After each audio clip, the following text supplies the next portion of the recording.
श्री कृष्ण की दीवानी के रूप में मीराबाई को कौन नहीं जानता। वे श्री कृष्ण की भक्ति और उनके प्रेम में इस कदर डूबी रहती थी कि दुनिया उन्हें श्री कृष्ण की दीवानी के रूप में जानती है। मीराबाई जी को श्री कृष्ण की भक्ति के अलावा कुछ और नहीं सोचता था। वह दिन रात कृष्ण की भक्ति में ही लीन रहती थी।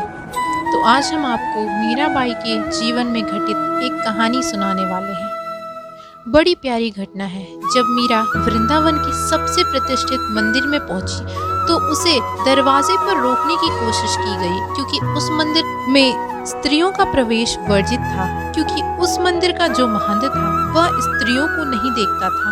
वह कहता था ब्रह्मचारी को स्त्री नहीं देखनी चाहिए, तो वह स्त्रियों को नहीं देखता था। मीरा स्त्री थी तो रोकने की व्यवस्था की गई थी।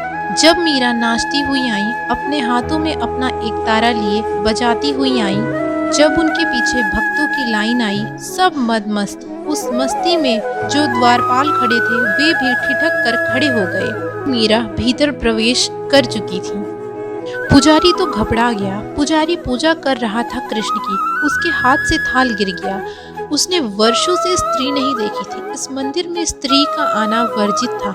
यह स्त्री यहाँ भीतर कैसे आई? अब तुम थोड़ा सोचना।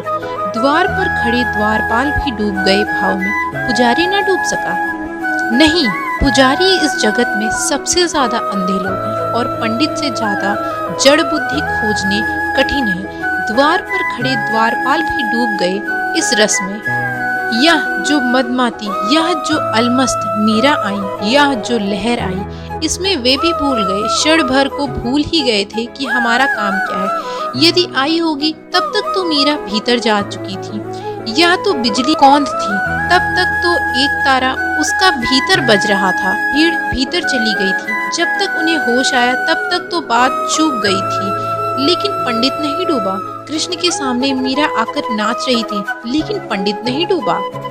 उसने कहा, ऐ औरत, तुझे समझ है कि इस मंदिर में स्त्री का आना वर्जित है? मीरा ने सुना। मीरा ने कहा, मैं तो सोचती थी कृष्ण के अतिरिक्त और कोई पुरुष है नहीं, तो तुम भी पुरुष हो?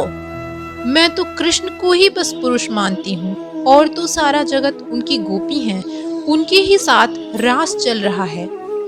तो तुम भी पुरुष हो? मैंने सोचा नहीं था कि दो पुरुष हैं, तो तुम प्रतियोगी हो। वह तो घबरा गया। पंडित तो समझा नहीं कि अब क्या उत्तर दें। पंडितों के पास बंधे हुए प्रश्नों के उत्तर होते हैं, लेकिन यह प्रश्न तो कभी इस तरह उठा ही नहीं था। किसी ने पूछा ही नहीं था, या तो कभी किसी ने मीरा के पहले कहा ही नहीं था कि दूसरा भी कोई पुरुष है। यह तो हमने सुना ही नहीं। तुम भी बड़ी अजीब बात कर रहे हो। तुमको यह वहम कहाँ से हो गया? एक कृष्ण ही पुरुष है, बाकी तो उस प्रेयसियां हैं। लेकिन अड़चने शुरू हो गईं। इस घटना के बाद मीरा को वृंदावन में नहीं टिकने दिया गया। संतों के साथ हमने सदा दुर्व्यवहार किया है। मर जाने पर हम पूछते हैं, जीवित हम दुर्व्यवहार करते हैं। मीरा को वृंदावन भी छोड़ देना पड़ा। फिर वह द्वारिका चली गई। वर्षों के बाद राजस्थान की राजनीति बदली। राजा बदले। राणा सांगा का सबसे छोटा बेटा राजा उदय सिंह मेवाड़ की गद्दी पर बैठा। वहाँ राणा सांगा का बेटा था और राणा प्रताप का पिता। उदय सिंह को बड़ा भाव था मीरा के प्रति। उसने अनेक संदेहवाहक भेजे कि मीरा को वापस लिवा लाओ।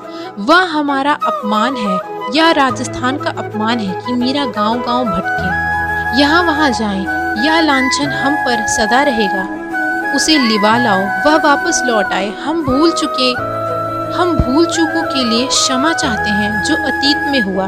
कई लोग पंडितों को भेजा, पुरोहितों को भेजा समझाने बुझाने, लेकिन मीरा सदा समझा कर कह देती थी कि अब कहाँ आना जाना। प्यारे के मंदिर को छोड़कर कहाँ जाएंगे। वह रचोड़ दास जी के मंदिर में द्वारिका में मस्त थी। फिर तो उदय सिंह ने बहुत कोशिश की। 100 आदमियों का झुंड भेजा और कहा कि किसी भी तरह ले आना, ना आए तो धरना दे देना, कहना कि हम उपवास करेंगे, वही मंदिर पर बैठ जाना। और उन्होंने धरना दे दिया। उन्होंने कहा कि चलना ही होगा, नहीं तो हम यहाँ मर जाएंगे। तो मीरा ने कहा, फिर ऐसा है, चलना ही होगा तो मैं जाकर अपने प्यारे को पूछ लूं। उनके बिना आज्ञा के तो ना जा सकूंगी। रछोड़ दास जी को पूछ लूं? तो रणछोड़ दास जी को पूछ लूं। वह भीतर गई और कथा बड़ी प्यारी है और बड़ी अद्भुत और बड़ी बहुमूल्य। या भीतर गई और कहते हैं फिर बाहर नहीं लौटी, कृष्ण की मूर्ति में समा गई। यह भी ऐतिहासिक तो नहीं हो सकता बात, लेकिन होनी चाहिए, क्योंकि अगर मीरा कृष्ण की मूर्ति में समा सकती तो फिर कौन समाए। कृष्ण की मूर्ति में ना समा सके तो फिर कौन समाएगा। और कृष्ण को अपने में इतना समाया, कृष्ण इतना भी ना करेंगे कि उसे अपने में समा ले। तब तो फिर भक्त का सारा गणित ही टूट जाएगा, फिर तो भक्त का भरोसा ही उठ जाएगा। मीरा ने कृष्ण को इतना अपने में समाया, अब कुछ कृष्ण का भी दायित्व है। वह आखिरी घड़ी आ गई महासमाधि की। मीरा ने कहा होगा, यह तो अपने में समा लो मुझे, यह मेरे साथ चल पड़ो, क्योंकि अब ये लोग भूखे बैठे हैं, अब मुझे जाना ही पड़ेगा। वह आखिरी घड़ी आ गई जब भक्त भगवान को हो जाता है। यही प्रतीक है उस कथा में कि मीरा फिर नहीं पाई गई। मीरा कृष्ण की मूर्ति में समा गई ता भक्त भगवान में समा ही जाता।